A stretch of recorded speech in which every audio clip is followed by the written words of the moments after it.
Hi, this is Stuart Weems and welcome to the Investopoly podcast. My goal is to give you simple, easy to understand strategies, insights and tips to help you master the game of building wealth. And in this episode, this is the third of a 5-part series that gives you a good, robust introduction to some fundamental financial planning concepts. And in this episode, I'm going to talk about how much super do you need in retirement, and what are the steps that you can take to maximize your super balance. Of course, everything in this podcast is general in nature in terms of advice. Please don't act on this advice unless you consider whether you need personalized advice before you do that, which I'd highly recommend. Okay, the first concern that a lot of people have with super is that they don't trust it, that the government keeps playing around with it. And they're worried that if they have all their money invested in super, then the government is in complete control when they're able to retire because they'll just change the age in which they're able to access super. So these fears and concerns around super are very well founded. The government does continue to change the rules with super. And you know what? As certain as tomorrow will come, they will continue to play around with the super rules. I just think it's just too attractive for them. It doesn't lose them a lot of votes. And they can kind of use it as a lever to, try and get their policy implemented or approved. So I think we can assume that they're going to do that. At the moment, you can access super when you turn 60. Will the government one day push that age out? I think the answer is yes. I think that's inevitable. It's a question of when, not if. But it's unlikely to really impact people that, say, are in their 40s at the moment, maybe even late 30s. I think if they're going to change what's called the preservation age, which is when you can access super, it's more likely going to affect much younger people in their teens or even 20s today, to give them plenty of notice and plenty of time to work out what's going to change and to navigate those changes. The reality is that super is incredibly tax effective, and it is the most tax effective environment to hold wealth when you are retired. And it's always going to be that way. It has to be that way because if they don't make super attractive, then the burden to fund people in retirement rests on the welfare system and therefore the taxpayers. So there's a big incentive for the government to make sure super continues to be attractive. So yes, they will continue to play around with it, but it's too greater opportunity. There's too much value there from a tax planning perspective for you to ignore it. So I would counsel people, please don't ignore super.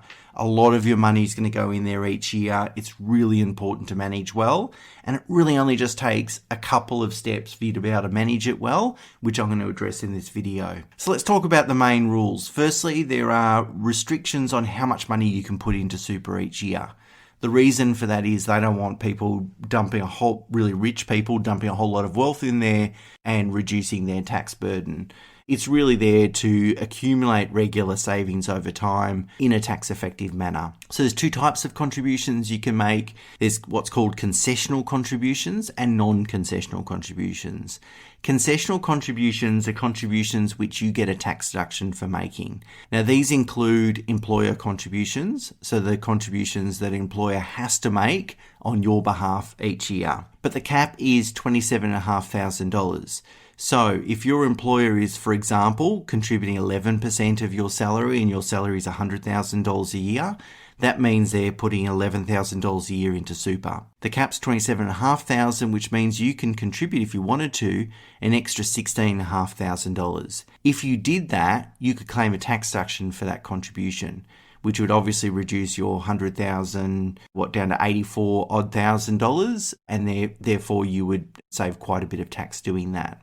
Whilst those contributions are tax deductible to you personally, when those contributions land or are received by the super fund, they're taxed at 15%. So you do pay some tax on that income, albeit at a much, much lower rate than marginal tax rates. If you earn over $250,000, your contributions are actually taxed at 30%, not 15%. So you pay an additional 15% above what everyone else pays that earn less than $250,000 a year.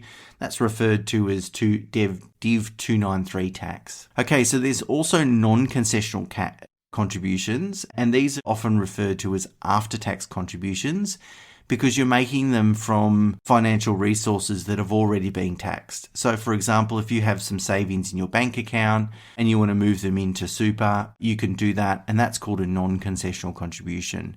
You don't get to claim a tax deduction for making those contributions, and at the same time, the super fund isn't taxed on those contributions either. The non-concessional cap is $110,000 a year, unless you've reached a certain limit that's close to $2 million, the limit is now.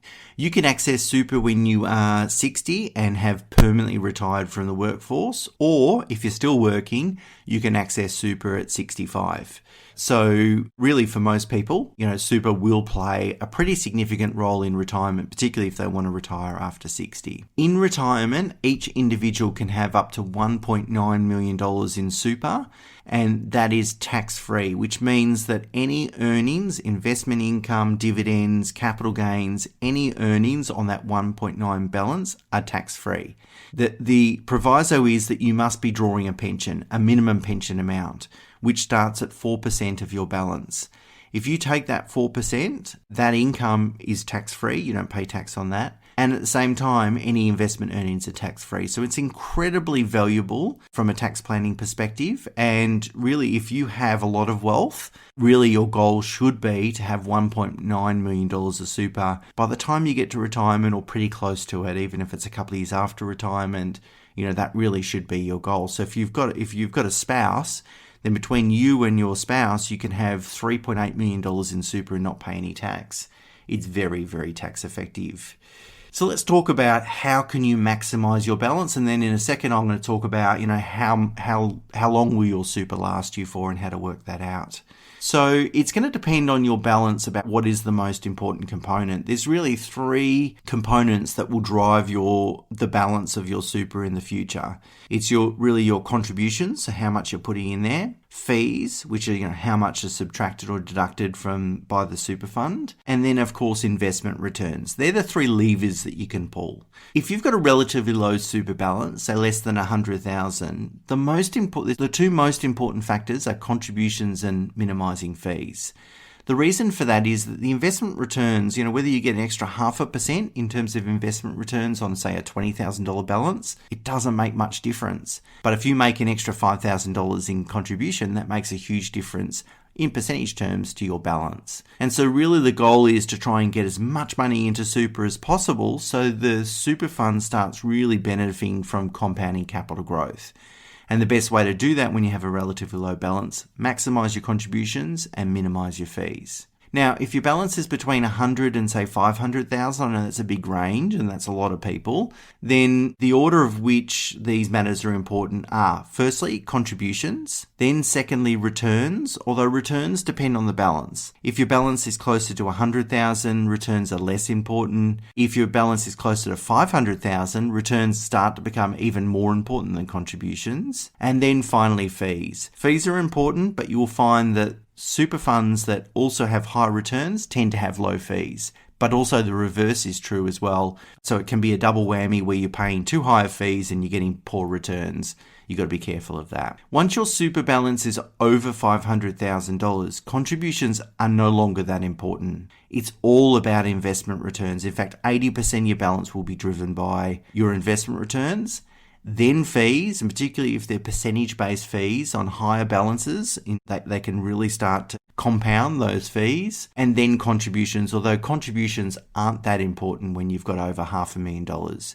So really the key is to try and get as much super as quickly as possible to really benefit from those compounding investment returns. As you know, anyone that listens to this podcast knows that every year I do an episode on which is the best super fund. Industry super fund, I should say.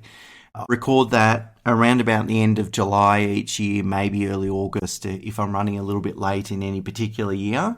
I would invite you to check out, of course, there's a blog on the website. I'd invite you to check out that podcast each year. So in terms of determining which super fund is best for you, which one's going to have the lowest fees and the highest returns, you can use that information as a resource to work out whether you're in the right fund. And if you're not in the right fund, switch. It's really simple. You can do it online. Takes a couple of days to switch across. There's no major sort of fees, tends to be, for most people, no major fees to switch. So to make sure you're in the right super fund is a very easy thing to do, particularly since I'm doing all the hard work for you. Okay, there'll be a link in the show notes to this episode that will take you to a table that I have prepared where you can use to work out how long your super will last you for. And so what you need to do is try and work out, and you can use some calculators on your online calculators to project how much super will you have by the time you get to 60. Then you can work out how long is that super going to last me depending on what I'm spending. And if that's not going to be enough, if you're going to run out of super, then you know you need to either contribute more into super to increase that balance and or invest in other assets outside of super. And essentially what this table tells you is you can work out, how much you're going to spend each year, say $100,000. And for example, if you had $1.5 million of total super between you and your spouse, if you have one, the table tells me that super will last until you're 86 years of age.